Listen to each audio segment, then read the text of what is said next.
Welcome back to the Pirate Pulse. We're here to give you another episode of the show, the Pirate Pulse. I'm Trey Scott. I got Chance Scott with me. We're going to talk about what happened this past week, what's going on in Pirate Nation, and what is going on this upcoming week.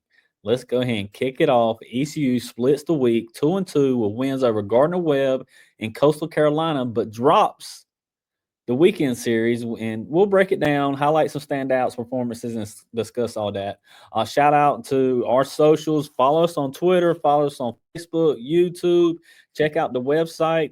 The Pirate Pulse is like it's that's how you follow us on Facebook, Twitter, and all that. That is the name for the social tags. Chance, how was the week? What did you think about the week, this past week? Man, I thought there were a lot of really bright spots, as we'll go into a little bit later. But there also were some really low spots and some spots I thought ECU kind of felt like they went backwards from the first two games of the week. But you told me that we'd be that competitive with a top 25 team, and looked like I thought we should have been, and not that we thought we were. I thought we were the best team on the field in every game we played, but Coastal's a good team, and they fought it out. Yeah, I mean, right now our record doesn't really show how good of a team East Carolina is, and I'm not being a homer when I say that. They've lost a lot of games that they should have won, but the fight that we've seen in the past 3 or 4 games have been great. They just got to find ways to get those wins. All right, moving on. Another quick tease on what we got coming up. You got the Austin Irby game against Fayetteville, well, against Gardner Webb down in Fayetteville. 2 home runs, including he was on fire that game. Also, the Ethan Norby 19 strikeout game that we probably will never forget for the rest of our lives. Had an epic performance. Also, combined that with Kobe Wallace's 2 home run game with the grand slam, and then the weekend struggles of the extra inning heartbreak. Let's go ahead and jump into it. ECU, they went down to Fayetteville to face Gardner Webb and pulled out the win. Chance, you were there. One of the only ECU medias there. What did you see? Obviously, we saw Irby time, baby, with the two home runs. What did you see from the Pirates that day? Man, their offense was they were really good offensively that game. We pitched a lot of really young guys, which is good to get in that situation. But Gardner Webb came to play. Man, they put the bat on the ball, and they played a lot better offensively than I really expected. But man, ECU they really impressed me. That was a long long drawed out game, and it felt like the energy was on the ECU side the entire time. The ECU fans showed out. It was louder than I expected up in the press box. You could really hear the fans getting after it. But man, that was a good game. Austin Irby back to back. I mean, his first home run in the first inning, comes up in the second inning, hits another one. Just and that kid's really turned the corner this last 2 weeks. He has, man, and that's exactly what the Pirates need. Moving on, the very next game, the first game in the series, this was Friday night, right? Friday during the Yeah. day, ECU picked up a great win, 7-0 over Coastal Carolina, and this was the epic performance of Ethan Norby's 19 strikeout, the bullpen guy. Talk about his performance, Chance. Have you seen anything like it? No, not in my lifetime. I've seen some really good pitchers come through ECU with Trey Savage, Gavin Williams, Carson Hunt, Jake Agnos are all guys that's gone on to play at the next level. But man, that was unreal to sit there and watch. And he made those guys uncomfortable. The first 3 innings, he got 9 strikeouts. Every batter, the first time they came up, they all struck out. That's the first time I've ever seen that in, not only at ECU, but anywhere in baseball in my life. So, I mean, that was obviously really cool to witness. But talk about a guy that, probably deserves it more than anybody. Bullpen guy, I guess, we would call him. But they called him their workhorse in media day, their Swiss Army knife, and that kid, man, he's came such a long way. Yeah, the bullpen comment is definitely a smart aleck comment. He is definitely the man. He has been a dog this year. I've really enjoyed him watching because he has been locked in every game. He's gave great performances every game. Starting back to the George Mason game, you take away the 2 or 3 hit by pitches that he lost a couple controls. He's still in there, and we probably win that game if he stays in. But it didn't happen. We're still moving on. Also, he got some help that game. Tell me about Kobe Wallace. Going yard. We needed And it. he had Kobe Wallace had been like we had kind of talked about it off the air that he was a guy that really had to start playing better, or ECU had to find a way to get another bat in there that could hit. And Cliff Godwin moved him down to the 9 hole where there's not as much pressure. He can kind of be himself again. And boy, if he turned it on, the first home run, it really wasn't. I thought it was a wall scraper. I didn't think it was gonna get out because he missed his first at bat. He just missed one. He popped up a slider to deep left field. Second at bat, he gets a 2-run home run, and then his grand slam off the bat. You knew he got all of that one, and uh, it was really good for Colby. You could tell he had been struggling, and Cliff Godwin said after the game that he had kind of been pressing himself because he knows how good he can be, and he put him down there to take some pressure off, and it really did work. Good. And that was a 2-game win streak. We're hoping to see more, going in after that. But before we get to the third game, and before I get even further from the first game 1 MVP, no doubt is It's got to be Ethan Norby. Like, and how dominant was his performance? And it was the AAC strikeout record. Where does it rank in ECU history? man, I mean, for me, I've seen the Jake Kuchmaner no hitter in a regional, or I don't even know if it was they played against Maryland. It was a no hitter, so that's pretty high on my list. But this one tops it. I mean, you're talking about a Friday night game in Clark Clare in person, 19 strikeouts. Like you don't hear about that. That's a number we might not never see again. But I mean, that's probably my favorite pitching performance for me on my list. He was one strikeout short of the ECU record, but uh, I mean, the standing ovation he got, it was pretty unreal. Everybody was standing up, even the Coastal fans. I know it probably sucked to stand up and clap for him, but they knew what they just witnessed. That was a moment. That was a moment for sure. Moving on to game 3 Saturday, it wasn't as pretty as game 1 or in Fayetteville. ECU lost 9-1. Um, Coastal Carolina guy really got it going. Cameron Fluky, 7 innings pitched, only allowed 4 hits. What was the turning point of this game? Man, it was honestly the battle between Fluky and Sean Jenkins. And Sean, man, he really didn't pitch as bad as his stat line would really show, but I think he had that 5 spot in the I think top of the second inning, and it was all with 2 outs. We've seen that multiple times with Jenkins. He gets the first and second out, and it's hard for him to get out of the inning. Sometimes it feels, but I mean, you take away that one really big inning, and ECU's probably in this game a lot closer. You pitch it a lot differently. You don't pitch as many young guys as they did toward the back end of the game. But I mean, their guy, he was dominant. That was his career long in innings. He kind of did what Ethan Norby did, just with 14 less strikeouts. He was just as dominant. ECU had a lot of weak hits. They won a lot of loud contact. Even when they did get their hits, it was just all singles, and he was really tough to hit around. He pitched really well. Good deal. Moving on to Sunday's game, ECU lost another one. Like I said, they won the first 2. They finished the week 2-2 for the week, but they dropped the last 2 in the series. Ended up losing the series 1-2 to Coastal Carolina, who is ranked. But they lost this game, which is another game that we feel like they should have won. Left too many people on the bases. They definitely showed the fight. They showed the competition. They showed they belong. But ultimately, they lost 4-3 in extra innings on Sunday. Tough loss. What were the key moments that you think was? What were the key moments of this game? Man, just the positives. I think to see this fight from ECU, just it's pretty tough when you're facing a really good team like this, and you drop a game on Saturday and have to come back and play again. Teams battling the flu. There's a lot of guys that were unavailable. They're Yeah. pretty sick going around. So the bench was pretty thin. Had to use a lot of guys that don't get as much playing time. So I mean, there's good and bads to that. But I mean, 1 for 16 with runners in scoring position. I mean, that's blatantly just not good. That's pretty bad. Um, you get guys at second base with no outs, and at this level, you got to score them. You got to find a way to get them home, and they didn't, and that's why Coastal won. They made it count when they had bases loaded, and we didn't. So I mean, you take that loss now and you get to learn from it. But it felt like this is a UNC game one all over again. Yeah, I agree. Got to have some clutch hitting there. Telling you they're right there. They just cannot get over the edge. Who, if anybody, because this is a loss, who is, if anybody, is the game MVP? Who kept ECU in the fight? Man, Colby had another decent day.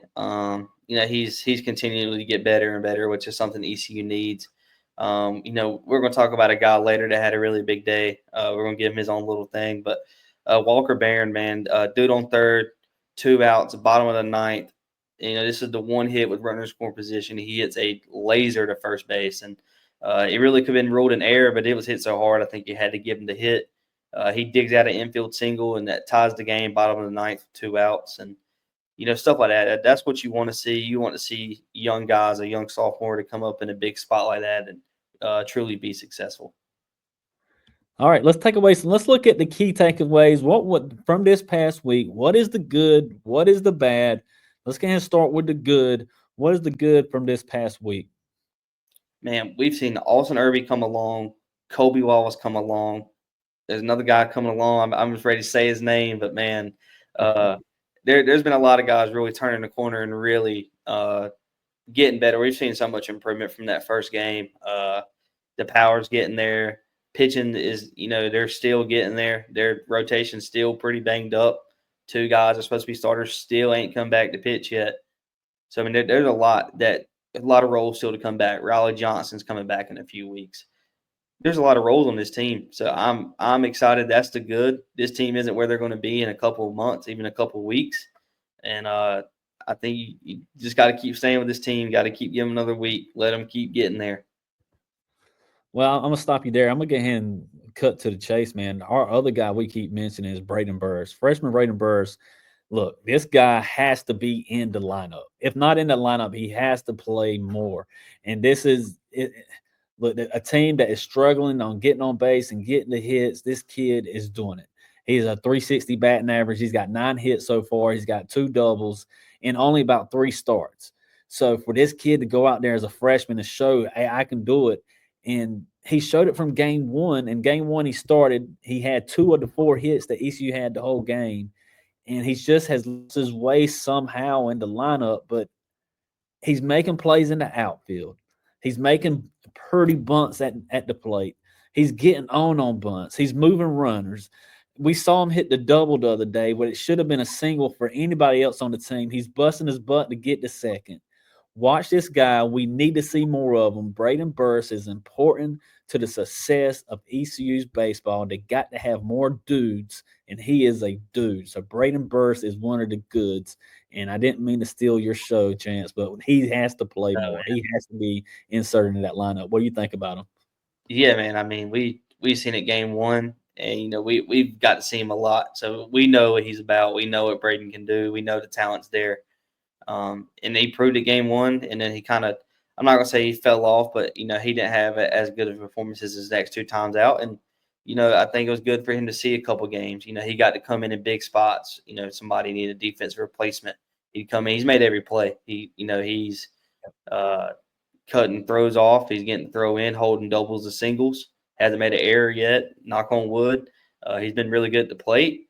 And I mean, just he's a guy that if he keeps coming along like this, he probably could be the leadoff hitter for the entire year, even with Riley Johnson coming back. That's going to be a true discussion when Riley gets back, is the battle between Braden and Riley for the leadoff spot. Did you talk? We ain't talking about Ethan Norbert yet, right? That's another good. What do you think about? I'm sorry, I probably stole your segment there.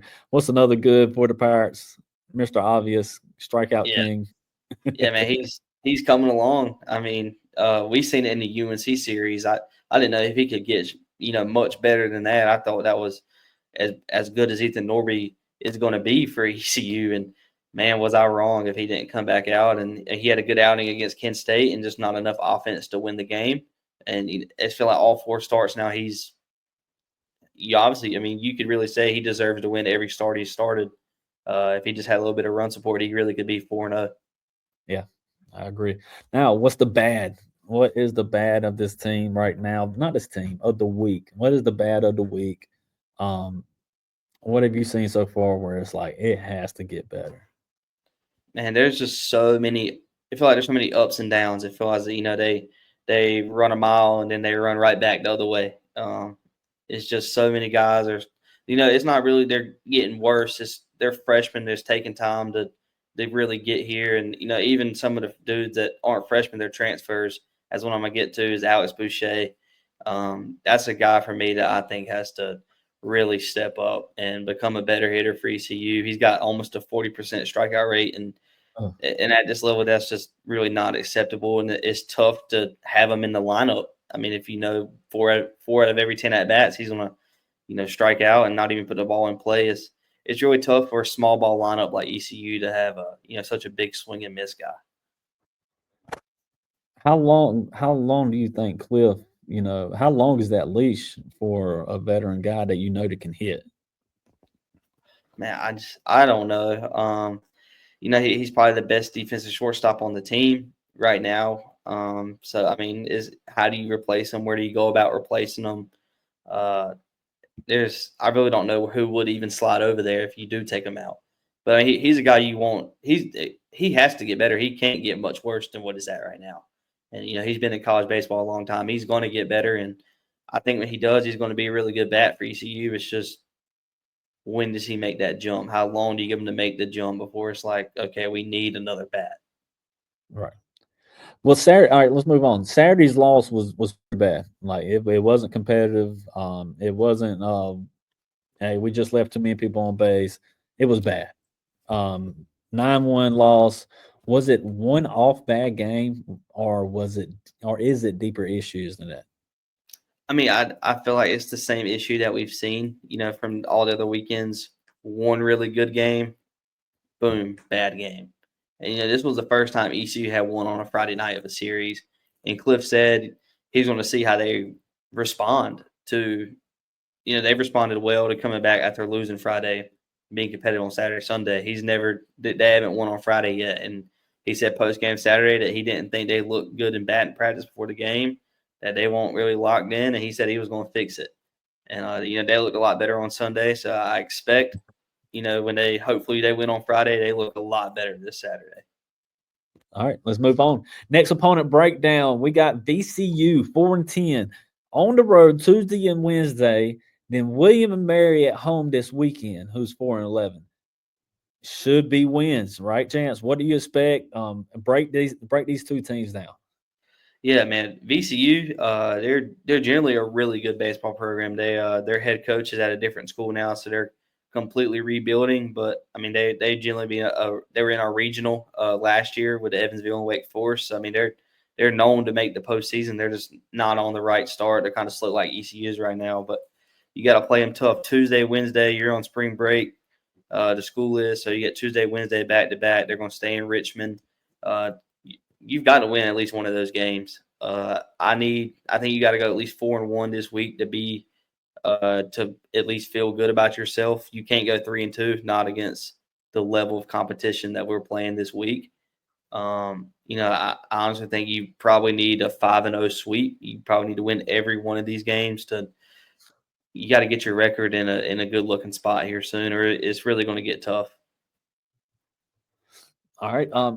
Can they do it? Can they bounce back? No doubt. I agree with you. They got to get this sweep, man. They can't go 4-1, can't go 3-2.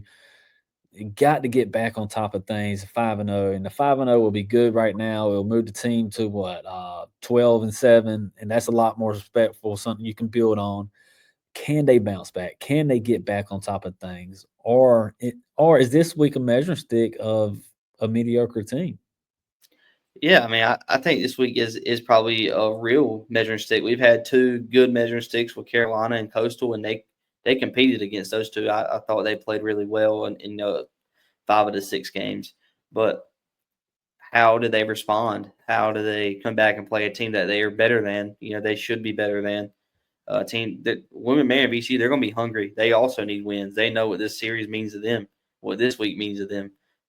So I mean, everybody's fighting for wins right now, and just is ECU going to go out there and do the job and get the job done? Who are the key players that need to make sure this team goes 5-0. Obviously, it's a team effort. It's going to come down to pitching and hitting and defense, as always. It's always a team effort, but we like to dive deeper. We like to give a little bit more analysts. Who are some players that have to perform well this weekend? I'm gonna go one. Alex Peltier, our starting center fielder. He's really slowing down. He was good for the UNC series, and even before that, he was really getting there. And these last 2 weekends have been pretty tough for him. He's striking out a little bit more. He's not getting the ball in play as much. Cliff even had to move him down to lineup this week just to maybe trying to free the same pressure he did for Colby. So this lineup is still mixing and matching. So I think Alex Petier's got to have a big week. We need Alex Boucher. At some point, he has got to become a good hitter for ECU. I think is there. He was really good at ODU, hitting the ball hard, and he's a doubles and home run guy. He is going to strike out. We know that. He's done that his whole career, but if he's going to strike out this much, we need more power from him. Look, keep following us on Twitter. Keep following us on Facebook. We got our YouTube up for you to see, all the videos that we post as well. Don't miss Chance Rapid Reactions after every game. He gives you an update of what happened, what went good, what went bad, and just how he felt about the game.